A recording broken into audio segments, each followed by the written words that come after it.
Hello everyone, स्वागत करता हूं आज की इस क्लास में। और आज की क्लास में हम लोग कुछ 20 सेंटेंसेस बेस्ड एमसीक्यूज हैं, उनको डिस्कस करेंगे आज की इस क्लास में। चलिए स्टार्ट करते हैं पहले सेंटेंस से। पहला सेंटेंस है, इसमें आपको गो की एक फॉर्म फिल करनी है, करेक्ट कौन सी है। ठीक है, she go to the market every Sunday, या फिर she goes to the market every Sunday, या फिर she going to the market every Sunday, या फिर she gone to the market every Sunday. तो इसके लिए कौन सा करेक्ट होगा? तो ऑप्शन नंबर बी इसके लिए करेक्ट होगा। बी ऑप्शन इसलिए करेक्ट होगा क्योंकि ये सिंगुलर है, सिंगुलर सब्जेक्ट है, इसलिए हमें गोइज लगाना है और ये सिंपल प्रेजेंट सेंटेंस है इसलिए। ठीक है, गो किसके लिए करते हैं हम? दे के लिए, बी के लिए, यू के लिए, आई के लिए, है ना।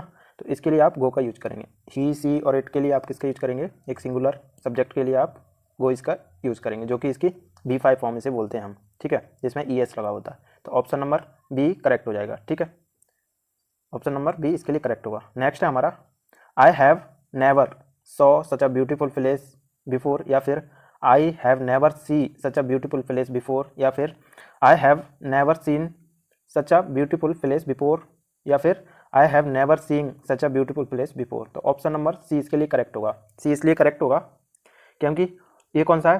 प्रेजेंट परफेक्ट सेंटेंस है, इसलिए हमें इसमें वर्ब की थर्ड फॉर्म का यूज करना है। इसके लिए स्ट्रक्चर क्या बनता है?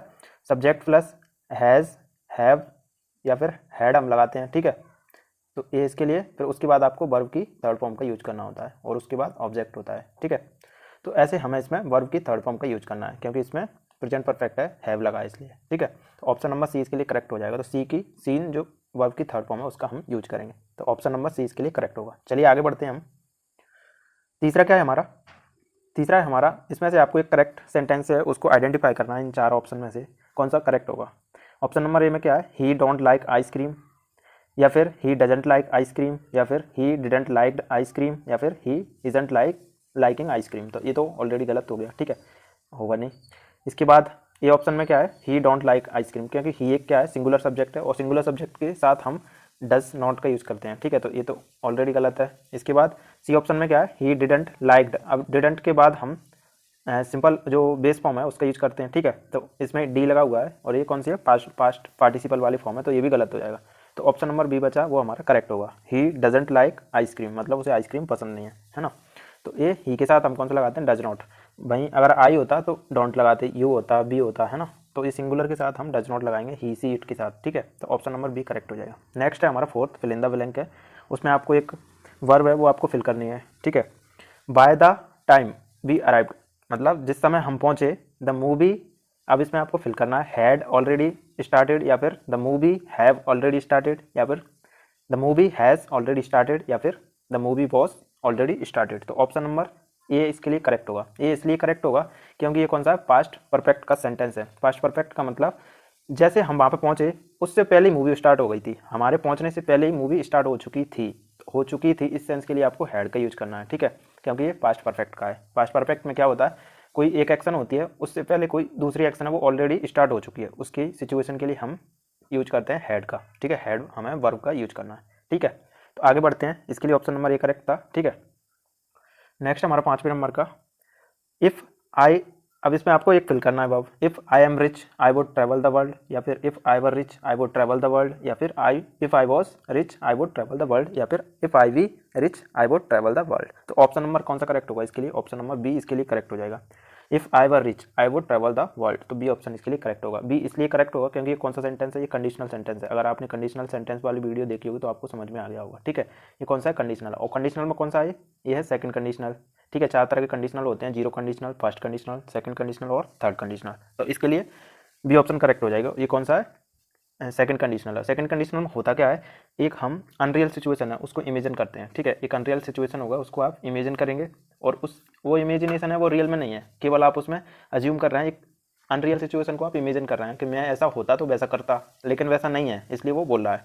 तो इसके लिए हम इसको पढ़ेंगे हिंदी में, तो क्या होगा meaning? If I were rich, अगर मैं अमीर होता, आई वुड ट्रैवल द वर्ल्ड, तो मैं वर्ल्ड में ट्रैवल करता। तो ऑप्शन नंबर बी इसके लिए करेक्ट होगा। ठीक है, नेक्स्ट है उसको देखते हैं हम। 6वें नंबर का क्या है हमारा? इसमें आपको एक ग्रामेटिकली करेक्ट आपको एक सेंटेंस है वो आपको आइडेंटिफाई करना है। 4 ऑप्शन में अलग अलग सेंटेंस हैं। ठीक है, ऑप्शन नंबर ए में क्या है? She is more taller than me, she is more taller than me, या फिर she is taller than me, या फिर सी ऑप्शन में क्या है? She is most tallest than me, या फिर डी ऑप्शन में है she is taller than I am. ये तो गलत हो गया। ठीक है, तो ऑप्शन नंबर बी इसके लिए करेक्ट होगा। सी इज़ टॉलर देन मी। अब इसमें क्या है, एक कंपेरेटिव डिग्री है, हम टॉल होता है, ठीक है, टॉल की कंपेरेटिव डिग्री में टॉलर हो जाएगा, है ना। वहीं अगर सुपरलेटिव डिग्री होती तो क्या हो जाता है, यही टॉलेस्ट हो जाता है। इसमें हम EST फॉर्म यूज करते हैं, टॉलर में ER वाली यूज करते हैं जिसमें, है ना। तो इसमें क्या है, कंपेरिजन हो रहा है दो लोगों के बीच में। तो एक लड़की है तो उससे मैं कंपेयर कर रहा हूँ खुद को, तो मैं बोल रहा हूँ सी इज़ टॉलर देन मी, मतलब वो मेरे से लंबी है ना। तो कंपेरेटिव डिग्री इसमें यूज की गई, तो ऑप्शन नंबर कौन सा करेक्ट हो जाएगा, बी। चलिए आगे बढ़ते हैं। नेक्स्ट है हमारा, I saw a elephant at the जू, या फिर आई saw an elephant at the जू, या फिर I saw the elephant at the जू, या फिर कोई आर्टिकल नहीं। अपन आर्टिकल वाली क्लास में अगर पढ़े हों तो आपने उसमें देखा होगा कैसे हम आर्टिकल्स का यूज़ करते हैं और आर्टिकल को हम किस बेसिस पे यूज़ करते हैं। तो आपने ये देखना है, ये शब्द है ये कैसा साउंड कर रहा है, तो साउंड के बेसिस पे हम इसमें यूज करेंगे कोई एक आर्टिकल को, ठीक है। तो ये कैसा साउंड कर रहा है, आपने हिंदी में देखे होंगे, आ से लेके हा तक हम यूज करते हैं वोवेल, ठीक है। अगर ये ऐसा साउंड कर रहा है इनमें से कोई, तो ये कौन सा है, एलिफेंट है, तो ए से आ रहा है, तो ए सी के बीच में आता है ना। तो एक इसके लिए वोवेल है, तो वोवेल के साथ हम क्या यूज करते हैं, एन का यूज करते हैं, ये आपको याद रखना है, ठीक है। और व्यंजन होता है हिंदी में जो का से लेके ज्ञा तक होता है, ठीक है। तो ए अगर आता है उसमें साउंड में, तो आप कौन सा यूज करेंगे, उसके लिए एन का यूज करेंगे। और दा का यूज कब करते हैं, जब कोई फेमस चीज़ हो उसके लिए आप यूज करते हैं, या फिर एक सुपरलेटिव डिग्री है उसके साथ भी आप दा का यूज करते हैं। इसको आगे देखेंगे, ठीक है। तो ऑप्शन नंबर कौन सा करेक्ट हो जाएगा, सातवें का बी ऑप्शन करेक्ट होगा, क्योंकि क्या है, एक वोवेल साउंड कर रहा है, इसलिए हमने बी ऑप्शन करेक्ट होगा, ठीक है, एन।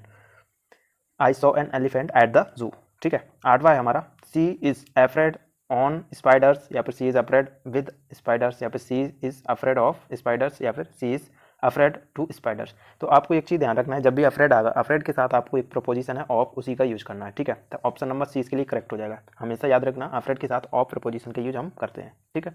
आगे बढ़ते हैं। नेक्स्ट क्या है हमारा, नेक्स्ट है हमारा आइडेंटिफाई द करेक्ट सेंटेंस। चार सेंटेंसेस हैं, उनमें से आपको एक करेक्ट सेंटेंस है उसको आपको फाइंड आउट करना है, ठीक है। पहला सेंटेंस क्या है, I am going to the park yesterday, मतलब मैं पार्क जा रहा हूँ कल। अब ये तो ऑलरेडी गलत हो जाएगा, क्योंकि बीते हुए कल की बात हो रही है और मैं पार्क जा रहा हूँ, क्योंकि ये कौन सा प्रेजेंट कॉन्टिन्यूस का है यहाँ तक, ठीक है। तो ये तो ऑलरेडी गलत हो जाएगा। बी ऑप्शन क्या है उसको देखते हैं हम। बी ऑप्शन है I went to the park yesterday, मतलब मैं पार्क गया कब, एस्टरडे मतलब बीता हुआ जो कल है उसकी बात हो रही है, तो ये इसके लिए करेक्ट हो जाएगा, है ना, क्योंकि कल की बात है तो कल मैं गया पार्क में, उसकी बात हो रही है, ठीक है। और सी ऑप्शन देखते हैं, I go to the park yesterday, तो ये तो गलत हो जाएगा, क्योंकि गो किसके लिए करते हैं, हम प्रेजेंट के लिए करते हैं, जो अभी हाल ही है, मतलब कोई सिचुएशन उसके लिए। और ये कौन सी है, फर्स्ट फॉर्म है, इसके बेस फॉर्म है, इसलिए, है ना। वेंट क्या है इसमें, सेकंड है, जो कि बीते हुए चीज़ के लिए हम यूज करते हैं, ठीक है। पास्ट के लिए, पास्ट सिंपल सेंटेंस था, इसके लिए हमने ये वाला यूज़ किया। और ये प्रेजेंट के लिए हो, तो इसमें एस्टरडे लगा, इसलिए ये गलत हो जाएगा, ठीक है। ऐसे हमें इसको देखना है। चौथा है हमारा, I was go to the park yesterday, ये तो वैसे ही गलत हो जाएगा, इसमें वॉज नहीं आएगा, ठीक है। चलिए नेक्स्ट देखते हैं, 10वें नंबर का क्या है हमारा, she is the most kind person I have ever met, या फिर she is the kindest person I have ever met, या फिर she is more kind person I have ever met, या फिर she is kinder person I have ever met. तो आपको एक चीज़ ध्यान रखना है, दा किसके लिए लगते हैं, सुपरलेटिव डिग्री के लिए हम दा का यूज़ करते हैं, ठीक है। तो इसमें काइंड की कैसे होगी, पहला होता है बेस फॉर्म काइंड, ठीक है, काइंडर होगा फिर, है ना। ये किसके लिए, कंपेरेटिव डिग्री के लिए काइंडर का यूज़ करेंगे। और काइंडेस्ट किसके लिए यूज़ करते हैं हम, ये होता है सुपरलेटिव डिग्री के लिए। तो इसमें आपको देखना है, काइंडेस्ट आपको फिल करना है, क्योंकि दा किससे पहले किसके पहले लगता है, एक सुपरलेटिव डिग्री के। तो she is the kindest person I have ever met, तो इसके लिए ऑप्शन नंबर बी करेक्ट होगा, ठीक है। आगे बढ़ते हैं।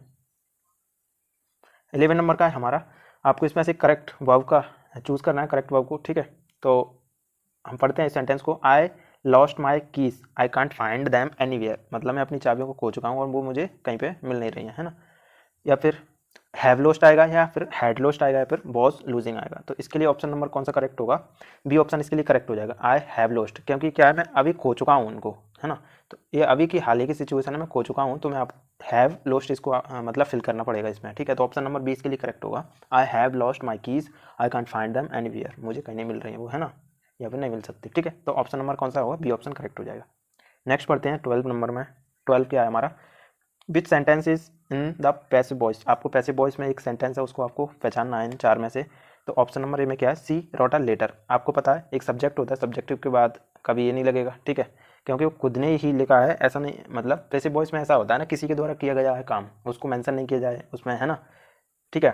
तो इसमें क्या है, a letter was return by her, अभी एक लेटर है वो लिखा गया है, अब किसके द्वारा लिखा गया है, उसके द्वारा लिखा गया है। तो इसमें आपको बाय के बाद उसकी कौन सी ऑब्जेक्टिव केस लगाना है, तो सी का कौन सा हो जाएगा ऑब्जेक्टिव केस, हर हो जाएगा, है ना। ऐसे ही का हिम होता है, ठीक है। तो ऐसे आपको दे का दैम होता है, तो ऐसे आपको फिल करना भरना है लास्ट में जो भी आएगा, ठीक है, बाय के बाद।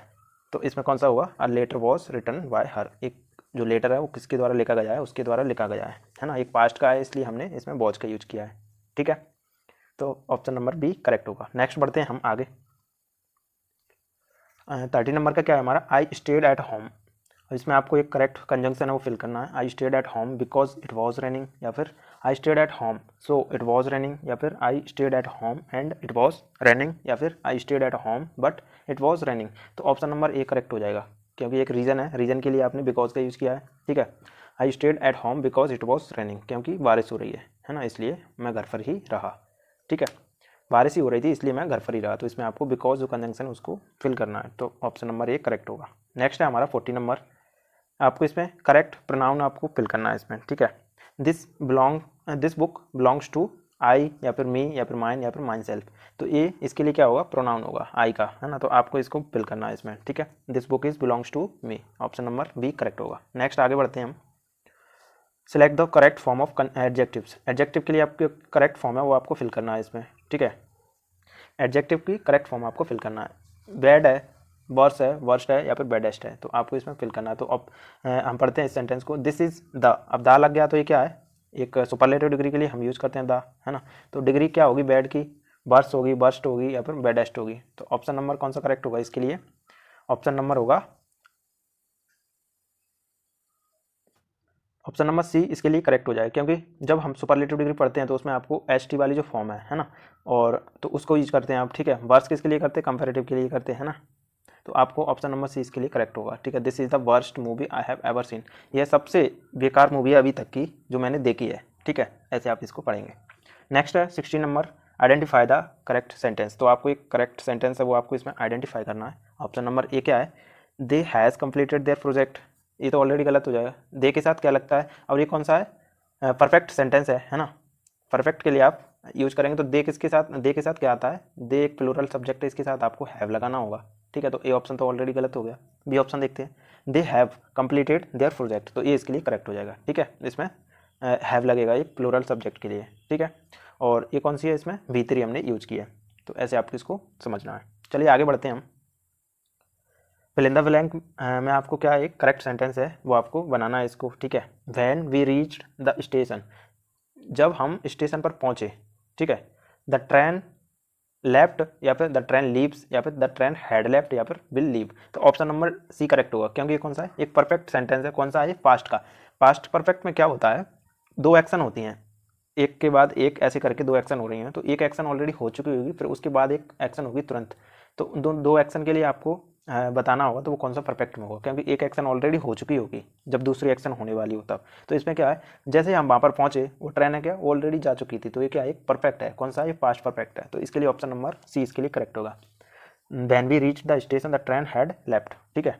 आगे बढ़ते हैं हम। 18 नंबर का क्या है हमारा, इसमें आपको एक कंडीशनल सेंटेंस है वो आपको फिल करना है। इसमें कंडीशनल सेंटेंस पे बेस्ड है ये। तो फिल इन द ब्लैंक में आपको इसमें से वर्क की एक फॉर्म है वो फिल करना है, ठीक है। If you work hard you will succeed, या फिर if you worked hard you will succeed, या फिर if you had worked hard you will succeed, या फिर if you have worked hard you will succeed. तो ऑप्शन नंबर ये इसके लिए करेक्ट हो जाएगा। और ये किस लिए करेक्ट होगा, इसको आपको कंडीशनल सेंटेंस वाली वीडियो आप देखेंगे तब आपको समझ में आएगा। मैं बता देता हूँ इसको। ये कौन सा कंडीशनल है, एक होता है जीरो कंडीशनल, जिसमें क्या है दोनों जो क्लॉज होंगे वो सिंपल सेंटेंस के होंगे। जैसे इसमें पहला क्लॉज ये है, दूसरा क्लॉज ये है, तो वो सिंपल प्रेजेंट के होंगे। और फर्स्ट कंडीशनल में क्या होता है, पहला होगा वो सिंपल का होगा, दूसरा होगा फ्यूचर का होगा। तो ये फर्स्ट कंडीशनल सेंटेंस है। अगर आप इफ़ यू वर्क हार्ड, आप ये ऑप्शन इसमें फिल करेंगे, इफ़ यू वर्क हार्ड, अगर आप हार्ड वर्क करते हैं तो आप सक्सेस हो जाएंगे, तो यू विल सक्सीड, ठीक है। ऐसे आपको इसको समझना। और ये कौन सा है, फर्स्ट कंडीशनल है। फर्स्ट कंडीशनल में पहला होगा वो कौन सा, वो प्रेजेंट सिंपल, दूसरा होगा वो फ्यूचर सिंपल होगा, ठीक है। ये आपको ध्यान रखना है। वो कंडीशनल सेंटेंस चार तरह के होते हैं, जीरो, फर्स्ट, सेकंड और थर्ड कंडीशनल, ठीक है। चार तरह के कंडीशनल मैं ऑलरेडी पढ़ा चुका हूँ, आप देख सकते हैं प्लेलिस्ट में, ठीक है। आगे बढ़ते हैं हम। 19 नंबर का क्या है हमारा, आइडेंटिफाई द करेक्ट सेंटेंस। आपको एक करेक्ट सेंटेंस है उसको आइडेंटिफाई करना है। तो ऑप्शन नंबर ए क्या है इसमें, सी डोंट नो द आंसर, मतलब उसे आंसर पता नहीं है। ये तो ठीक है, लेकिन आपको सी के साथ कौन सी डज नॉट का यूज़ करना है या फिर डोंट का यूज़ करना है, ये आपको देखना है। क्योंकि सी क्या है, एक सिंगुलर सब्जेक्ट है। सिंगुलर सब्जेक्ट कौन है, सी है, ही है, कोई नेम है ना। या फिर इट है तो उनके साथ आपको डज नॉट का यूज़ करना है, ठीक है। वहीं अगर प्लूरल सब्जेक्ट होगा यू में आई दे बी तो इनके साथ आपको डोंट का यूज़ करना है। तो ऑप्शन नंबर ए तो ऑलरेडी गलत हो गया, सी के साथ डोंट नहीं आएगा। बी ऑप्शन क्या है, सी डजेंट नोज द आंसर, ये भी गलत हो जाएगा। ये इसलिए गलत होगा, सी के बाद डज नॉट तो लगाया लेकिन नो, ये नो में एस लगा हुआ है तो ये भी इसके लिए गलत होगा, क्योंकि डज नॉट नेगेटिव सेंटेंस में जो मैन जो होगी वर्ब वो किस में होगी, उसकी बेस वर्ब होगी, इसमें एस या एस हम नहीं लगाएंगे, ठीक है। तो ऑप्शन नंबर सी इसके लिए करेक्ट हो जाएगा।